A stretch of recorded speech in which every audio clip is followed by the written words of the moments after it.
Desde los estudios de NTC, la red independiente presenta Noticias 1. Exclusivo Noticias 1, hermano del soldado de 19 años que le disparó a Juliana, revela que el militar intentó suicidarse. Drama de dos familias. Exministro ultrauribista Fernando Londoño, refiriéndose a la muerte de Juliana Giraldo, dijo que se armó un escándalo por la muerte de un ciudadano o ciudadana, vaya uno a saber lo que es.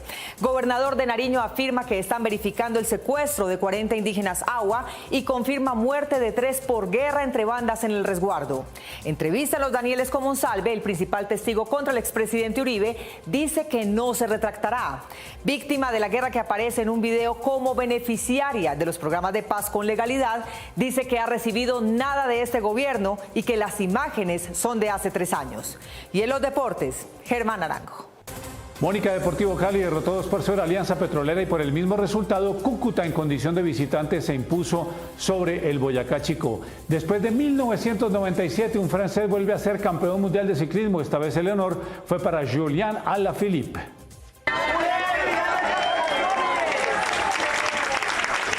Y aquí está, esta es la imagen del día. Los globos en símbolo de paz que la familia de Juliana Giraldo soltó en el desfile hacia su sepultura. La comunidad LGBTI y la familia de Juliana, incluida su mamá, quien viajó desde España, dieron 2 mensajes en el homenaje. Que cesen los crímenes de odio con orientación de género y que cualquier protesta por su caso se desarrolle y controle pacíficamente. De esta historia hablaremos hoy. Por la prensa libre y el derecho que todos ustedes tienen a la verdad, yo soy la red independiente. Presenta Noticias 1 con Mónica Rodríguez y Germán Arango. Buenas noches y bienvenidos a la mejor información del fin de semana. Hoy en Jamundí, Valle del Cauca, se celebraron las exequias de Juliana Giraldo, quien perdió la vida el jueves pasado cuando un soldado le disparó al vehículo en que iba. Su madre llegó de España para acompañarla en su último momento. Víctor Ballestas. Mónica, en un acto generoso, poco común en el país, la mamá de Juliana afirmó que el soldado que disparó contra su hija es el último responsable de su muerte y que quienes tienen mayor culpa son sus superiores al mando. Hoy se llevaron a cabo las exequias de Juliana Giraldo, quien perdió la vida en una carretera entre los municipios de Miranda y Corinto, Cauca, por el disparo de un soldado en hechos que conmocionaron al país a pocos días de lo sucedido con el ciudadano Javier Ordóñez, que fue asesinado con múltiples descargas eléctricas, golpes y patadas de 2 patrulleros de la policía. La mamá de Juliana llegó de España en un vuelo humanitario de Iberia que la Cancillería ayudó a tramitar junto a varios colombianos. De inmediato viajó a Jamundí, Valle del Cauca, de donde es oriunda la familia de la víctima. Es un dolor muy grande. Esto es un dolor que no se pasa. Usted sabe que la muerte por manos del hombre, esa muerte duele mucho, son muertes criminales. La mamá de Juliana, Gloria Díaz, insistió en que no le guarda rencor al soldado de 19 años que disparó contra el vehículo en que iba la víctima con su pareja y 2 personas más. ¡Este man me la mató! Según Gloria, ya lo perdonó. Consideró que el uniformado es quien menor responsabilidad tiene en una situación como esta, porque son sus superiores militares los que deben cargar con la culpa por ausencia de vigilancia sobre sus hombres y de autoridad. Yo creo que estas personas tienen que estarlas mirando, o sea, hacer una revisión, ¿no?, psicológica, ver qué les pasa por la mente. Para mí los responsables son los mandos.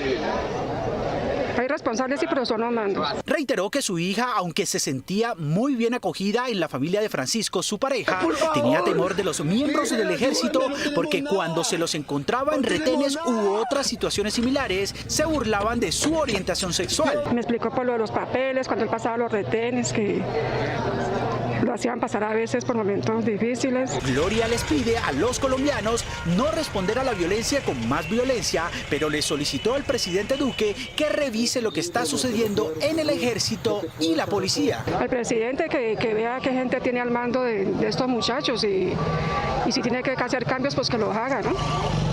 Pues eso no puede volver a suceder. Lo que pasó con Juliana no puede volver a suceder. Lo que pasó con Dilian no puede volver a suceder.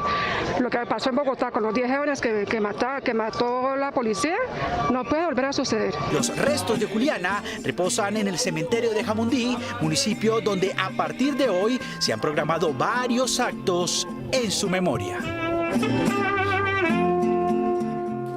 Noticias 1 pudo hablar con el hermano mayor del soldado que disparó contra Juliana, Carlos Cárdenas. Mónica, él revela que su hermano, apenas de 19 años de edad, no puede quitar de su mente el momento en que disparó y que intentó suicidarse. Dos familias sufren hoy por la muerte de Juliana Giraldo. La de ella, que perdió la vida, y la del soldado que le disparó y quien seguramente perderá su futuro y su libertad. El militar tiene solo 19 años, creció en el campo y según sus más cercanos parientes, solo tuvo un arma en sus manos cuando ingresó a hacer el servicio obligatorio.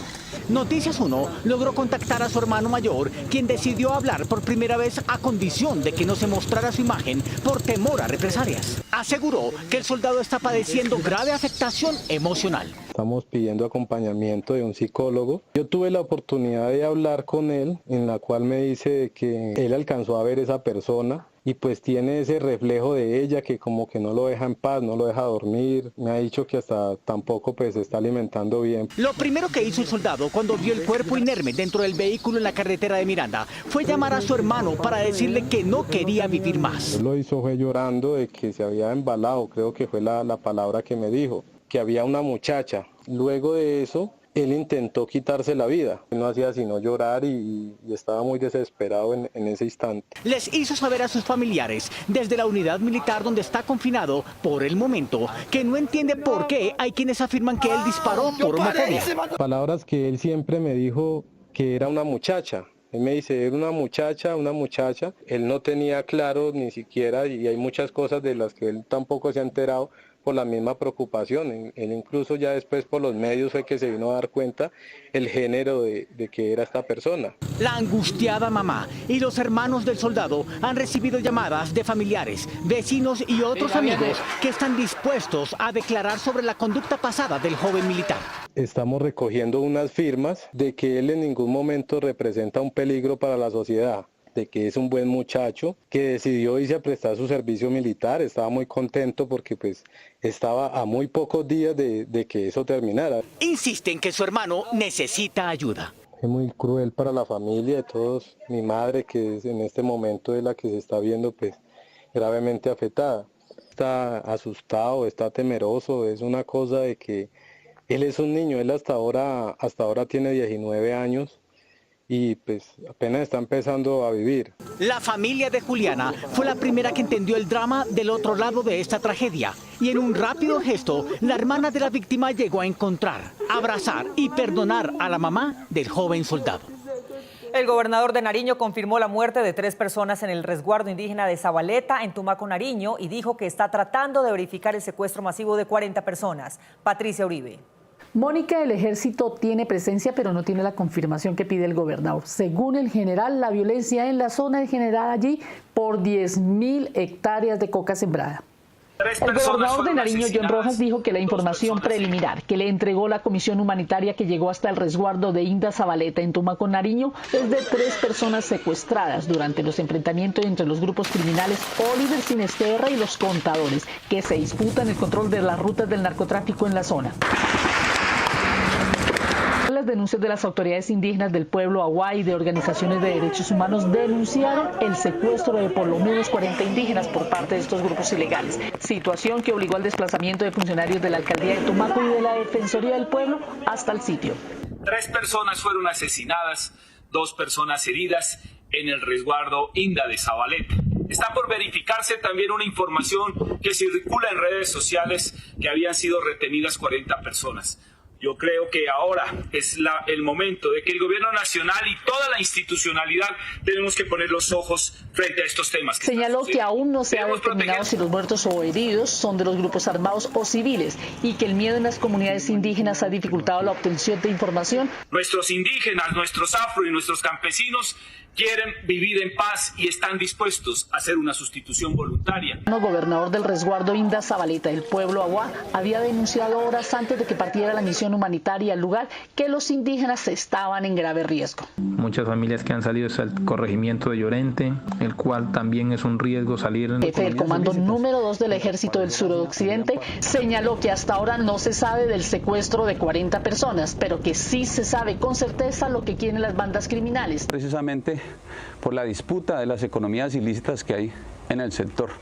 En la vereda Inda Zabaleta hay aproximadamente 10.600 hectáreas de cultivos de hoja de coca. En junio de este año, el Tribunal Superior de Pasto había ordenado en segunda instancia suspender los operativos de erradicación forzada en el resguardo Inda Zabaleta por no garantizarse la consulta previa y que junto con las acciones de los grupos ilegales ponían en riesgo la vida de los indígenas. Daniel Coronel entrevistó para el sitio Los Danieles al testigo estrella del caso Uribe. Juan Guillermo Monsalve dijo que pese a todos los intentos y amenazas a él y a su familia para que se retracte de lo que ha declarado contra Santiago y Álvaro Uribe, nunca lo hará. Ignacio Gómez. Mónica, Monsalve ratificó que Álvaro y Santiago Uribe Vélez tuvieron que ver con la fundación del bloque metro de la SAUC, que el abogado del expresidente le ofreció servicios legales y se retractaba, y desmintió uno por uno a los testigos que los defensores del expresidente han presentado en medios. Él es Juan Guillermo Monsalve, hijo del mayordomo de la hacienda Guacharacas de los hermanos Álvaro y Santiago Uribe, quien fue entrevistado por Daniel Coronel.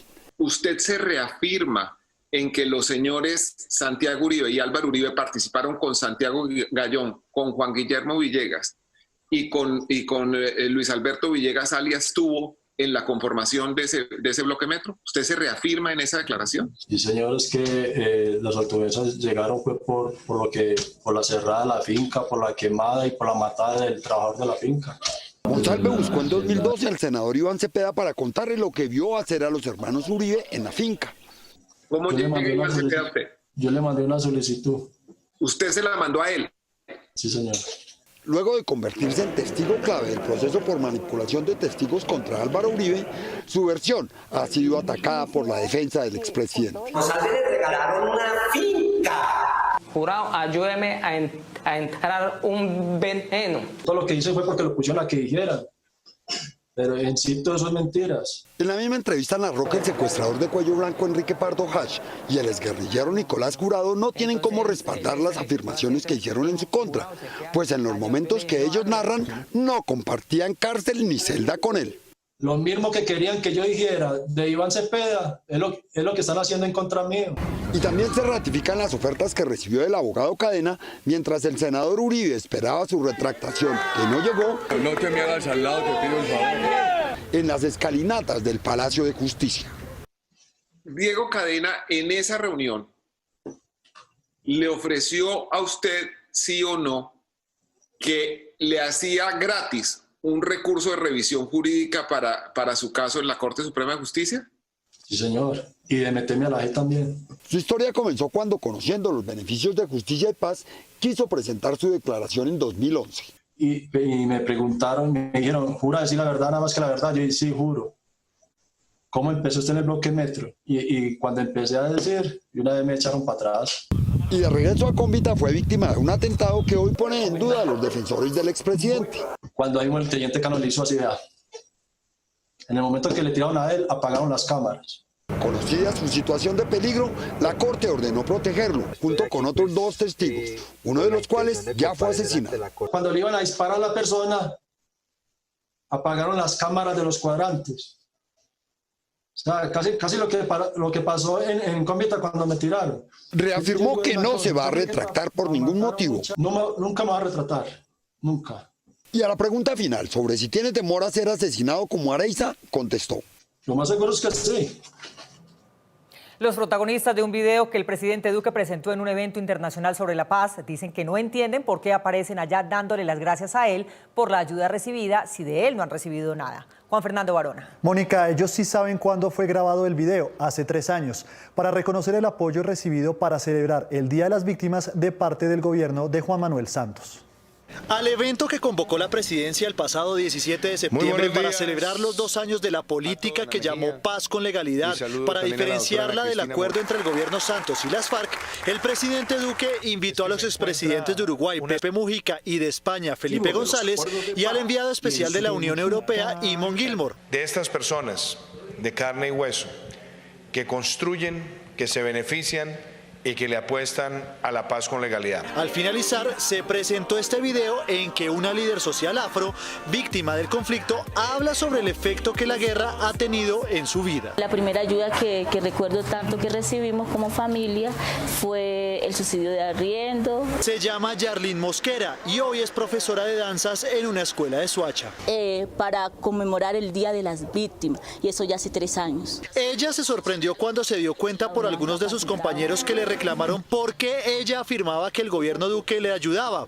Buscó el video y encontró que era el mismo que ella y su comunidad habían grabado hace 3 años, en época del gobierno Santos. No sé el por qué en estos momentos están pasando un video que hace parte de nuestra privacidad como escuela y están fomentando que a nosotros nos dieron recursos cuando no lo es. Ella y sus compañeros afro de Soacha afirman que no han recibido asistencia oficial, como se dijo en el evento, ante la comunidad internacional.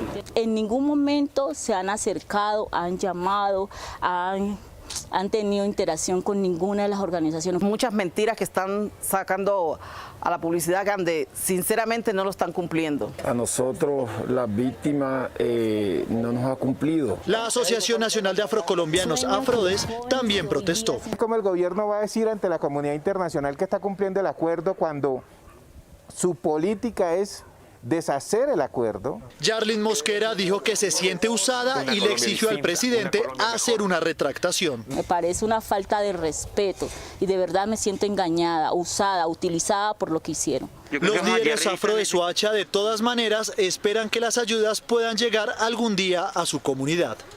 El que la Fiscalía define como alias El Cucho en su investigación sobre el vandalismo el 9 de septiembre es Justo Villarraga, un hombre de 73 años con cáncer de próstata e historia de militancia en la izquierda. Pero la Fiscalía se llevó su historia médica y su defensor no pudo alegar sobre ella en la audiencia. Eres un falso positivo judicial. Justo Ernesto Villarraga Trujillo, un adulto mayor de 73 años, alias Justo para la Fiscalía, es uno de los 4 capturados la semana pasada por supuestamente cometer actos de terrorismo en Bogotá durante el paro del 21 de noviembre de 2019 y los hechos del 17 de abril y 9 y 10 de septiembre de este año. En Kennedy, suroccidente de Bogotá, es un reconocido líder social. Que mi abuelo no es un peligro para la sociedad. Salitas casi sangrando. Lo puede afirmar toda la comunidad de Kennedy, se pueden acercar al conjunto, allá lo quieren muchísimo.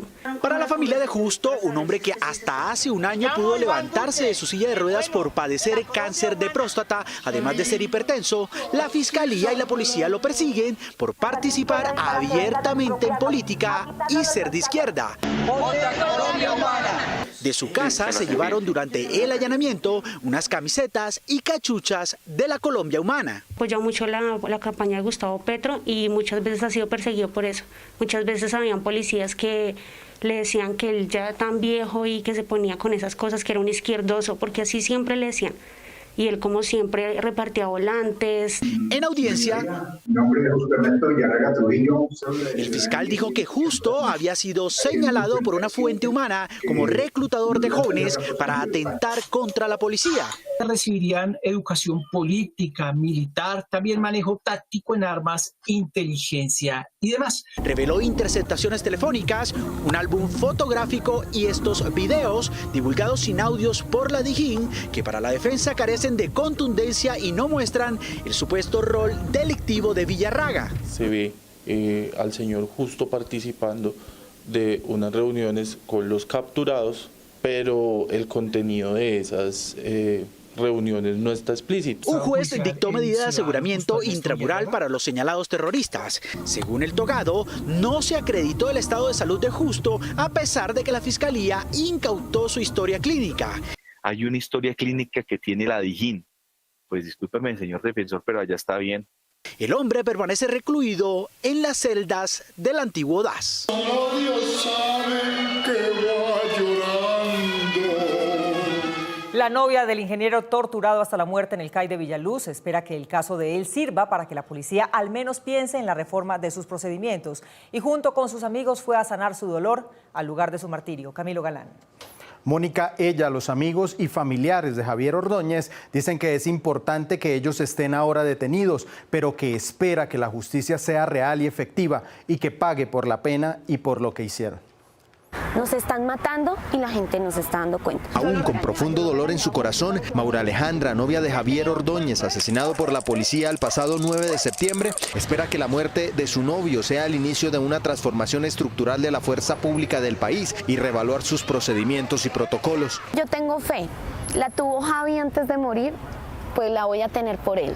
Yo tengo fe en que todo esto va a cambiar. Va a haber esa reforma de la policía. Va a haber un cambio en nuestro país. También que los errores que cometan sean reconocidos, que no solo muestren carácter guiado por su instinto a la hora de cumplir con su deber. Son muy hombres para hacer actos cobardes, pero no son hombres, o sea, ni siquiera para pedir un perdón. Porque aún no logra entender el actuar de la policía cuando ocurren este tipo de procedimientos que cada vez se vuelven más comunes en el país. Cuando la policía comete esas fatalidades con la gente, no sé qué piensan, o sea, no sé en realidad qué se les viene a la cabeza. Yo me imagino que por ser del Estado, por ser policía, eso dicen, no, yo estoy cubierto, mejor dicho, a mí no me va a pasar nada. Aunque es un bálsamo el hecho de que los dos patrulleros ya estén capturados por el crimen en medio de tanto sufrimiento. Es un fresco para la familia y todo, que ya estén allá, sí, mientras se da la sentencia como tal. Pero pues esperamos totalmente justicia total, o sea, que van a pagar sus años como deben ser y porque eso debe hacer, porque me lo mataron, me lo torturaron. Dice que Javier vivirá por siempre en su corazón, pero también quiere volver al sitio donde lo mataron, al CAI de Villaluz, para sanar por completo todas sus heridas. Estoy dándole tiempo al tiempo, pero necesito también entregar por mí, cerrar ese capítulo ahí, necesito irlo a orar, necesito irlo a despedir ahí, porque ahí fue donde me lo mataron. En estos días, Maura y sus amigos más cercanos estuvieron aquí, en el parque que Javier frecuentaba, para dejar su imagen de recuerdo y la consigna: te quitaron la vida, pero no lograron callarte. Una telecita convocada por una representante del uribismo antioqueño terminó en un ataque frontal contra la Corte Suprema por su sentencia del derecho a la protesta pacífica. Eduardo López Júquer. Mónica, participaron los exministros Fernando Londoño y Juan Carlos Pinzón y las congresistas Paloma Valencia y Margarita Restrepo. Lo menos que se dijo ahí fue que la Corte está violando el Estado de Derecho y también hubo espacio para la discriminación y la homofobia. En un conversatorio de políticos de la extrema derecha colombiana, a propósito del fallo de la Corte Suprema que ordena al presidente y al ministro de Defensa pedir perdón a la ciudadanía por los abusos de autoridad y el uso excesivo de la fuerza, el exministro Fernando Londoño se refirió a la muerte de Juliana Giraldo por un disparo de un soldado en Miranda, Cauca, el jueves pasado, de una manera despectiva y discriminatoria. En una acción lamentable, muere un ciudadano o una ciudadana, vaya uno a saber lo que es, y el escándalo que se arma. El exministro del primer gobierno del expresidente Uribe se quejaba de que el país no reaccione con la muerte de los uniformados de la misma forma en que lo hace cuando asesinan a un civil. Ahí sí, nadie protesta. De los soldados, nadie se acuerda. En el conversatorio denominado Son héroes, no villanos, refiriéndose a policías y soldados, la senadora Paloma Valencia se refirió al fallo de la Corte Suprema sobre la protección al derecho a la protesta pacífica, diciendo que es una vieja estrategia de la izquierda para debilitar a la fuerza pública. Yo creo que las Cortes vienen caminando un camino de destrucción del Estado de Derecho. Es que el Estado de Derecho, y Colombia está definido así, no es simplemente que las Cortes hacen lo que quieren. Juan Carlos Pinzón, exministro de Defensa del gobierno de Juan Manuel Santos, quien también fue invitado al foro de la extrema derecha, aseguró que las Fuerzas Armadas son víctimas de una estrategia contra el gobierno. Tiene como objetivo minar la credibilidad del gobierno, minar la credibilidad de las instituciones y tiene un blanco central, quebrar las instituciones militares y de policía. Los tres uribistas fueron convocados por la también extremista Margarita Restrepo, representante a la Cámara por Antioquia del Centro Democrático. Una sentencia laboral de la Corte Suprema le ordenó a Avianca compensar a su sindicato por la violación de sus derechos al incentivar mediante primas y beneficios a los pilotos que salieran del sindicato. Juliana Ramírez. Mónico, ellas consideran que la sentencia los reivindica, pero no están satisfechos con el monto de la compensación ordenada porque dicen que estas maniobras de hace 15 años promovieron la desafiliación del 70% de sus afiliados. A los pilotos de Avianca sindicalizados en la Asociación Colombiana de Aviadores Civiles ADAC no solo les interceptaron ilegalmente sus comunicaciones, sino que les violaron los derechos de asociación, libertad sindical e igualdad. Así lo indicó la Sala de Casación Laboral de la Corte Suprema de Justicia, que ordenó a Avianca pagarles 500 millones de pesos. El presidente del sindicato, capitán Jaime Hernández, considera que la cifra es ínfima, ya que es una pretensión que está en pleito desde hace 15 años. Nos sorprende los cálculos matemáticos de la Corte. Los valores pues obviamente son de hace 15 años.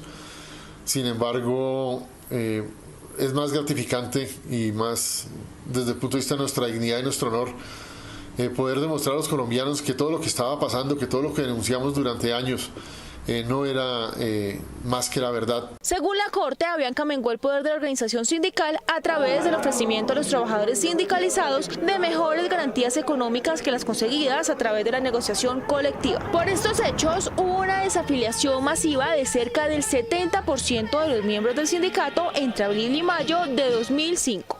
La llegada del doctor Efromovich y el doctor Fabio Villegas a Avianca significó el inicio de una era, de una época de violación de derechos humanos, de persecución, de discriminación, que afectaban todos los aspectos laborales y en el caso de nosotros los pilotos todos los temas también inclusive operacionales. El sindicato ADAC está a la espera de que la Organización Internacional del Trabajo OIT se pronuncie sobre la legalidad de la huelga ocurrida en 2017 y que la Fiscalía determine si en las interceptaciones ilegales estuvo involucrado el accionista mayoritario Germán Efromovich, quien actualmente se encuentra en detención domiciliaria en Brasil.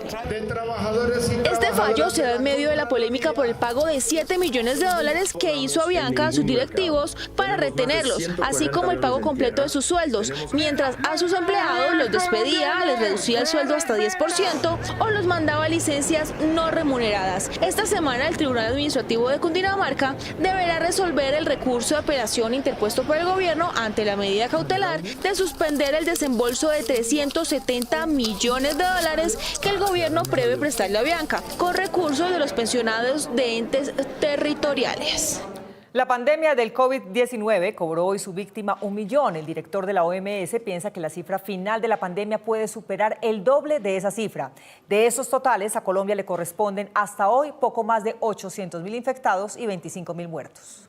Después de 9 meses de haberse registrado el primer contagio por coronavirus, hoy el mundo ya contabiliza el 1 millón de muertos por este virus.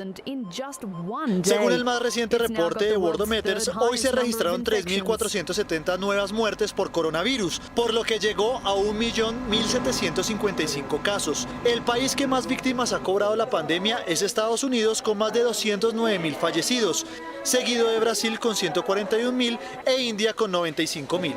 Con esta cifra se llega a la mitad de los muertos que la Organización Mundial para la Salud prevé, los cuales podrían llegar a los 2 millones de fallecidos, en caso de que los países no endurezcan las medidas para frenar el coronavirus. La Organización Mundial para la Salud expresó su preocupación por el rebrote que se está registrando en países de Europa, como en Francia y en España. En América Latina, después de Brasil, México es el segundo país con mayor número de muertes, con más de 76.000, seguido por Perú con 32.000 y Colombia con 25.000. En la lista de mejores países para las mujeres, Colombia quedó debajo de los peores, lo que indican los indicadores. La revista US News and World Report publicó su ranking de mejores países para las mujeres, con Dinamarca en el primer lugar y Túnez en el último. A Colombia le dio el puesto 57.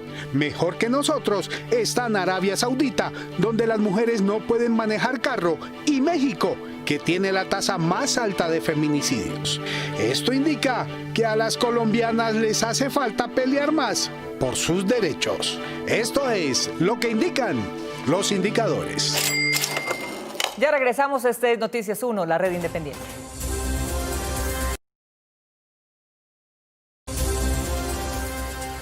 La campaña que una colombiana hizo en redes denunciando la red de pornografía en TikTok que trató de victimizar a su hermana dio resultados. La aplicación china inició su política de veto a los videos que pongan en peligro a los niños. Esta semana, y después de una polémica mundial por tener inscritas cuentas con actividades delictivas como la red de pedofilia que denunció una jovencita colombiana, o por la publicación de piezas visuales cuestionables, tal como una en que se exhibía un suicidio de manera explícita, la red social china TikTok tomó la decisión de eliminar más de 100 millones de videos. ¿Y cuáles son las razones? Según el tercer informe de transparencia de esta plataforma, que también ha estado en el ojo del huracán político internacional por cuenta del presidente Trump, que la ha acusado de espiar, recopilar y utilizar datos sensibles de los estadounidenses, el 31% del contenido eliminado incluía desnudos o actividades sexuales hirientes para muchos de sus seguidores. India es el país de origen de la mayoría de los videos retirados. Fue muy acertada la decisión. En el informe al respecto, la red social de la empresa china ByteDance, propietaria de TikTok, se consigna que el total de material borrado fue de 104.543.719 videos en todo el mundo por infringir las normas de la plataforma. A pesar de que el número de más de 100 millones impresiona, esta cifra representa menos del 1% de los videos alojados en TikTok. ¿Qué eran los videos de 15 segundos? De acuerdo con el mismo reporte, el 96,4% de las imágenes eliminadas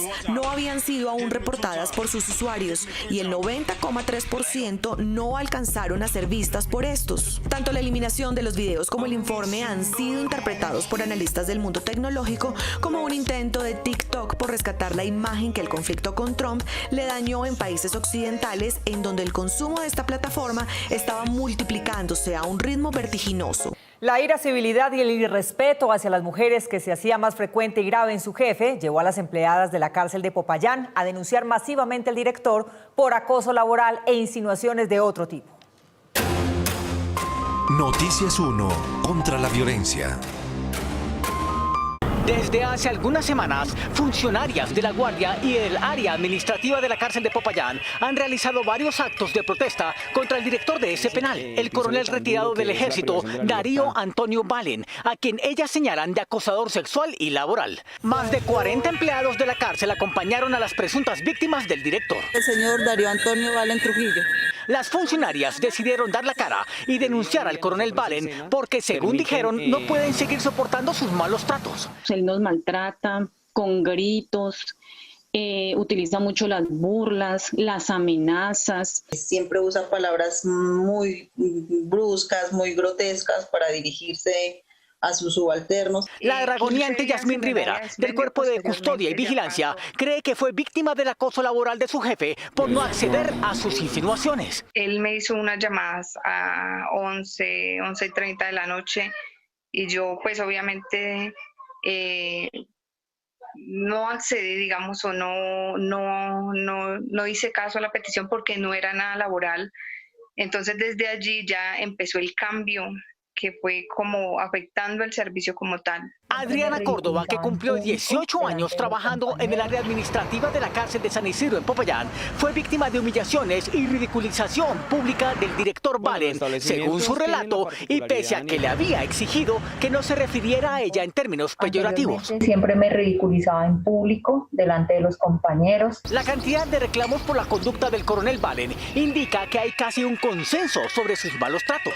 Insufrible toda esta situación, mi salud mental se ha deteriorado. Es muy intimidante, siempre está amenazando con traslados. El director, cuestionado por sus subalternos, llegó a la cárcel de Popayán en diciembre de 2017, luego de dirigir la penitenciaría de Girón Santander, donde, según otro quejoso, también fue denunciado por acoso laboral y malos tratos de por lo menos otros 12 funcionarios. Tenemos el caso de la subdirectora del establecimiento, la doctora Valentina Rodríguez Angarita, el cual lo denunció por maltrato y persecución laboral. Varias de estas quejas ya fueron instauradas en la Procuraduría. Noticias 1 contra la violencia.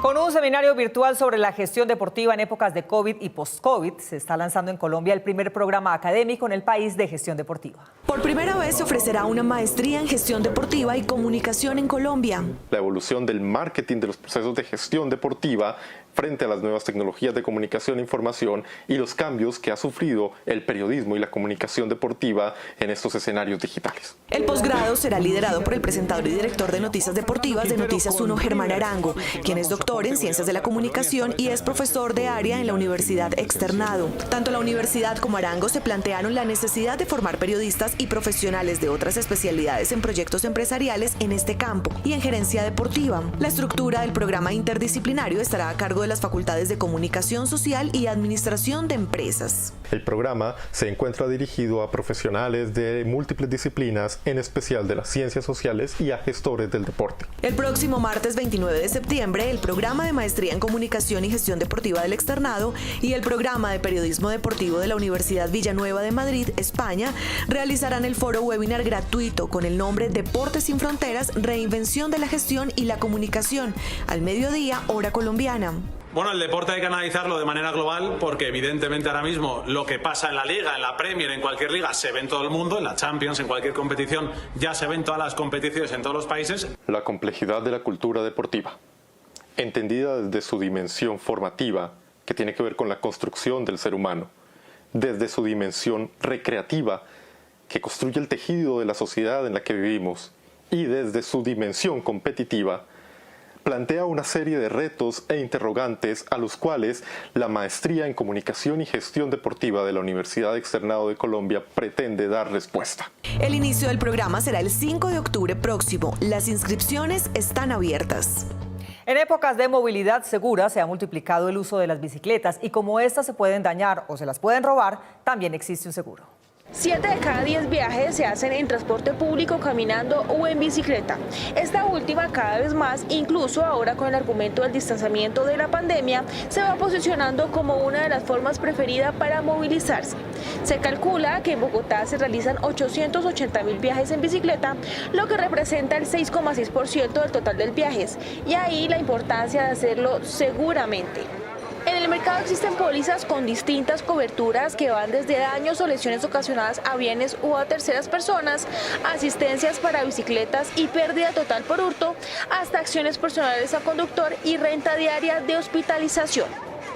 Los planes se dividen en básico, clásico y full. Por ejemplo, una bicicleta de marca con un costo aproximado de 5 millones de pesos puede asegurarse desde 98.000 pesos mensuales.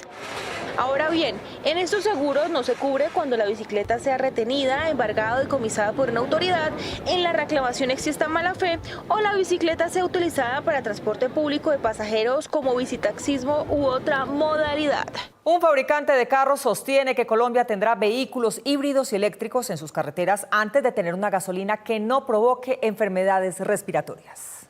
Un muy bajo nivel de exigencia para tener combustibles limpios en Colombia fue denunciado durante el primer Congreso de Movilidad Sostenible que se realizó hace unos días con la presencia de funcionarios del gobierno y empresarios de la industria automotriz.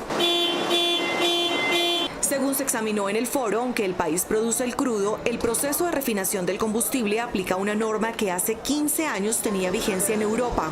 Es decir, que es obsoleta y que el atraso en asegurar menos emisión de gases tóxicos en Colombia es de década y media. Ese límite precario, el que he dicho, hace que haya mayores posibilidades de tener enfermedades respiratorias, de una parte. Pero la segunda consecuencia es que nosotros, los fabricantes de vehículos, no tenemos la posibilidad de traer motores y tecnologías mucho más eficientes, menos contaminantes, porque fundamentalmente no funcionan con la calidad de estos combustibles. De acuerdo con las revelaciones hechas, los ministerios de Minas, Energía y Ambiente firmaron una resolución hace apenas 2 meses en que se acepta una clasificación como energéticos de bajas emisiones para la gasolina, el diésel y el biodiesel, con un contenido de azufre de 50 partes por millón, que dentro de 5 años el diésel y biodiesel deberán llegar a 10 partes por millón, mientras que la gasolina solo lo hará hasta el 2030, cuando en Europa ya se está aplicando la medida. Esta realidad choca con la presencia hoy en las carreteras nacionales y en las calles de las ciudades de vehículos con motores eléctricos e híbridos que contribuyen a tener energías limpias con una cadena adecuada de productos. Colombia es líder hoy en la comercialización de vehículos híbridos y eléctricos en el contexto suramericano, y eso da buena cuenta de la conciencia de los colombianos a la hora de elegir diferentes alternativas. El rezago de Colombia también se encuentra en las normas que aplica, muy atrasadas con respecto no solo a Europa, sino también a otros países suramericanos. La sustitución de un magistrado de ultraderecha generó tensiones entre el uribismo. Llegó el momento de Top Secret, la vida secreta de los famosos. sino al mismo tiempo también tener personas que llegan a la entidad con una gran experiencia para servirle a Colombia. El medio digital La Silla Vacía publicó esta semana un artículo que titula «Barbosa perdió a su cúpula en la Fiscalía», en la que cuenta que a solo 8 meses de su posesión, el fiscal general ya no tiene trabajando a su lado prácticamente a ninguno de los miembros del círculo más alto de esa entidad. De los 9 directores no misionales que le responden directamente y a través de los cuales el fiscal gerencia la entidad, 7 han renunciado o les han pedido la renuncia en los últimos 2 meses. Lo más asombroso, dice La Silla Vacía, es que el propio Barbosa los nombró y que ahora les pidió la renuncia. Al parecer, no se trata solo de que Barbosa, comillas, es un desastre, no es buena persona ni buen profesional, como dijo uno de los renunciados. También tendría que ver con la avalancha de solicitudes de puestos que tiene encima de su escritorio, de los políticos de su partido, de sus aliados e incluso de togados de todos los niveles. Es la primera y la última vez que me pronuncio sobre este asunto. Según quienes pertenecen a la Fiscalía de tiempo atrás, esta entidad no tiene rumbo y nadie sabe qué quiere ni para dónde va Barbosa. De poderle, como segundo cargo más importante de esta nación, de estar acá en la isla. En el publicitado viaje a San Andrés, el fiscal se calificó a sí mismo como el segundo funcionario más importante de Colombia después de Iván Duque. Pero lo que nadie sabía es que antes de que Barbosa estuviera seguro de que iba a ser elegido por la Corte Suprema, estuvo comentando en una reunión de amigos que él iba a ser el fiscal general, pero que también sería presidente de la República. Hágame el favor. Los resultados son contundentes. En el mundo político y jurídico hay extrañeza por la demora del presidente Duque en elaborar la terna para reemplazar el cargo que dejó libre en la Corte Constitucional hace 2 meses el exmagistrado de extrema derecha Carlos Bernal, cuando renunció 5 años antes de cumplir su periodo para dictar clases en una universidad católica mariana de Estados Unidos. Lo que va a haber es una sustitución de la Constitución sin que nadie lo diga. Paradójicamente, Bernal llegó a ser miembro de ese alto tribunal gracias al expresidente Santos, quien, según el también expresidente Uribe, es un comunista, guerrillero y castrochavista. La vía normal que está contemplada en nuestra Constitución y en nuestras leyes, que es el Congreso de la República. El inesperado cupo que le ofreció con su retiro Bernal a Duque le dio la oportunidad a este de incluir en esa corte a una de sus fichas en momentos en que está por posesionarse otro nuevo miembro en este tribunal, también de corte conservador, Jorge Enrique Ibáñez, quien se posesionará el próximo 7 de octubre. Eso quiere decir que hay un poder grande de influencia en el Consejo. En el mundillo del poder se dice que la demora presidencial en presentar la terna al Senado se debe al forcejeo que hay entre los aspirantes a ser incluidos en la lista de elegibles y también entre las diferentes facciones en que está dividido el uribismo. La lista es larga. Andrés Barreto, superintendente de Industria y Comercio, es director jurídico de la campaña Duque y quien acaba de hacer méritos sancionando al periodista Daniel Samper Ospina por publicar una foto de la familia presidencial que ya estaba publicada en la página oficial de la presidencia. Álvaro Mota, embajador de Duque en La Haya. Juan Alberto Londoño, viceministro de Hacienda y quien tiene muchos amigos en el Senado. Miguel Ceballos, alto comisionado para la paz, que suena para muchos cargos distintos al que tiene. Y 3 mujeres a las cuales si las incluyen, ojalá no las ofendan poniéndolas como relleno. Clara María González, secretaria jurídica de Presidencia. Claudia Dangon Gibson, abogada constitucionalista de la Javeriana. Y María Carmelina Londoño, abogada internacionalista de la Sabana. Se dice que esta última es la candidata de Uribe y por eso tendría las de ganar frente a las otras 2. Estén pendientes, volveremos con más Confidencia en este ataque en Top Secret. Nos vemos en las redes sociales y el próximo sábado a las 8 de la noche aquí en Cable Noticias con las mejores noticias del fin de semana. A ustedes, como siempre, gracias por elegir la independencia. Feliz noche.